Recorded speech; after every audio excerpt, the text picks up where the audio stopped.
Hi dear student, welcome to जेडबल का treasure.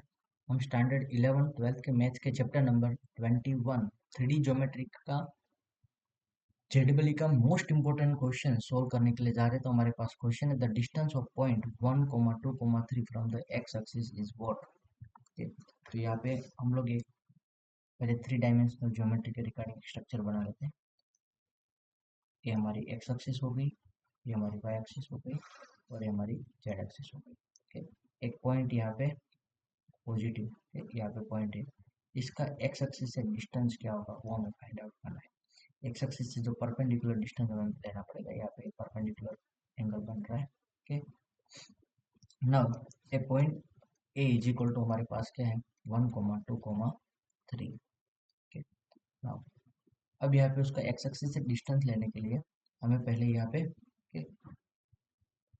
X axis का इक्वेशन क्या होता है, तो कार्टेज एक्स एक्सिस का जो सिमेट्रिक फॉर्म का इक्वेशन है वो x upon 1 equal to y upon 1, sorry y upon 0 equal to z upon 0।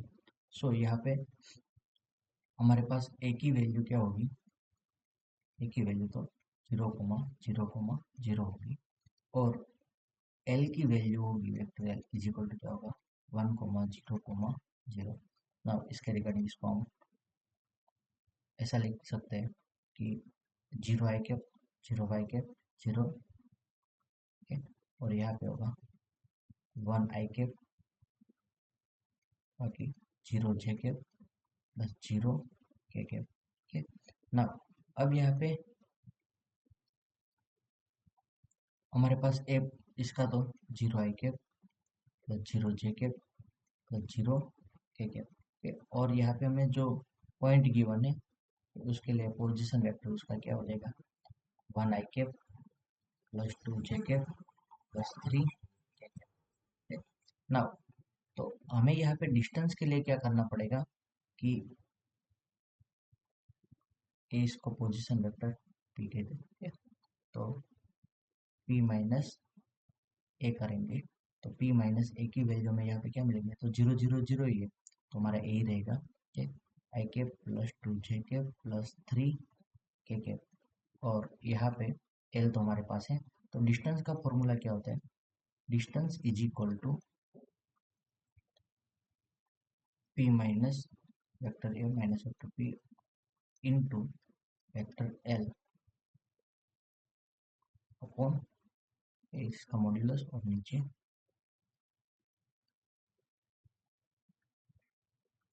Vector L का मॉड्यूलस। तो हमें पहले सबका सॉल्यूशन फाइंड आउट, तो p माइनस ए इन दोनों की क्रॉस प्रोडक्ट करनी है, एल यानी कि हमारे पास क्या है 1,0,0।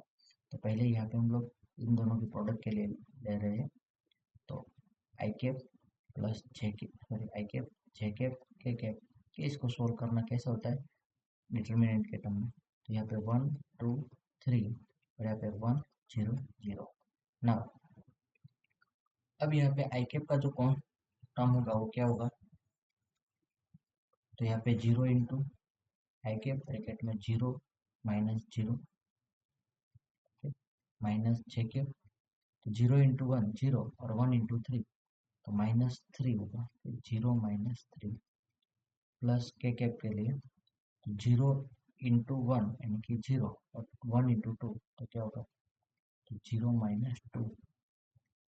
तो यहाँ पे इसका हो गया पोजिशन पे 0 I cap minus minus minus plus 3 के कैप जे कैप और -2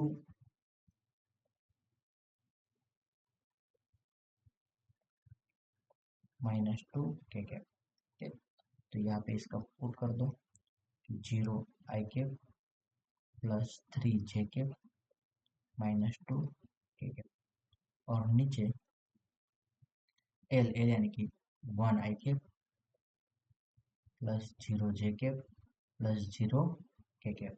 ठीक, तो यहाँ पे भी तो इसका मॉड्यूलस क्या होगा अंडर रूट 0 का स्क्वायर प्लस 3 का स्क्वायर प्लस 2 का स्क्वायर, नीचे की साइड 1 अंडर रूट 1 का स्क्वायर प्लस 0 का स्क्वायर प्लस 0 का स्क्वायर, 0 का स्क्वायर 0 2 3 का स्क्वायर 9 2 का स्क्वायर 4, तो यहाँ पे क्या होगा अंडर रूट 9 + 4 कितना होगा 13 और नीचे क्या होगा √1 यानी कि √1 ही हो जाता है। तो आपका आंसर क्या मिलेगा √13 आंसर मिलेगा। आई होप कि आप लोगों को समझ में आया होगा। एक बार वापस पूरा सॉल्यूशन समझने की ट्राई कर लेते हैं।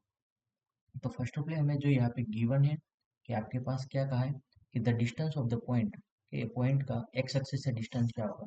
तो एक्स एक्सिस के रिगार्डिंग जो इक्वेशन होगा वो x/1 equal to y/0 equal to z/0। तो यहाँ पे एक ही वैल्यू क्या हुई तो 0 0 0 हुई। ठीक, यहाँ पे x1 ऐसा होता है ना हमारा standard equation x-x1/L1 equal to y-y1/L2 L1 L2 और यहाँ पे z-z1/Z L2 L3। तो यहाँ पे a x1 y1 z1 तीनों की वैल्यू 0 0 0 है। l की वैल्यू क्या है तो यहाँ पे 1 0 0 उसके रिगार्डिंग हम लोगों ने यहाँ पे उसका वेक्टर फॉर्म ले लिया। p माइनस ए करेंगे तो p माइनस ए p पोजिशन वेक्टर क्या है हमारे पास 1 2 1 vector 1 i cap plus 2 j cap plus 3 के कैप के टर्म में है। तो p माइनस ए करेंगे तो 1 i cap plus 2 j cap plus 3 के कैप रहेगा। डिस्टेंस का फॉर्मूला ऐसा है कि p माइनस ए इंटू एल। तो एल के साथ इसका प्रोडक्ट किया तो एल के साथ ये जो प्रोडक्ट वाला पार्ट है मैंने यहाँ पे डिटरमिनेंट के टर्म में आपको पूरा एक्सप्लेन करके समझाया हुआ है। ठीक, आई आई जे के नीचे 1 2 3 और 1 0 0। तो यहाँ पे क्रॉस प्रोडक्ट में जब आई कैप लेंगे तब क्या होगा 0 × 2 0 होगा 0 × 3 वो भी 0 हो जाएगा। ठीक, तो यहाँ पे 0 - 0 माइनस जे कैप और 0 × 1 यानी कि 0 और 1 × 3 -3 लिखा है। ठीक, बाद में प्लस के कैप और 0 × 1 तो 0 और 1 × 2 तो -2। ना अब यहाँ पे हमें क्या करना होता है तो 0 - 0 यानी कि 0 बाद में माइनस माइनस प्लस 3 जे कैप और यहाँ पे -2 के कैप। बाद में हमने यहाँ पे इसके अंदर वैल्यू पुट कर दी एल की वैल्यू तो हमारे पास ही है ना। तो यहाँ पे 0 का स्क्वायर प्लस 3 का स्क्वायर प्लस -2 का स्क्वायर -2 है तो 2 का स्क्वायर कर दो तो -2 का स्क्वायर कर दो। तो यहाँ पे क्या हमने 3 का स्क्वायर 9 और 2 का स्क्वायर 4 9 + 4 13 और √13 और नीचे तो क्या होता है 1 का स्क्वायर यानी कि 1 हो जाता है। तो √13 हमारा आंसर रहेगा। Thank you student watching for my video. Have a nice day.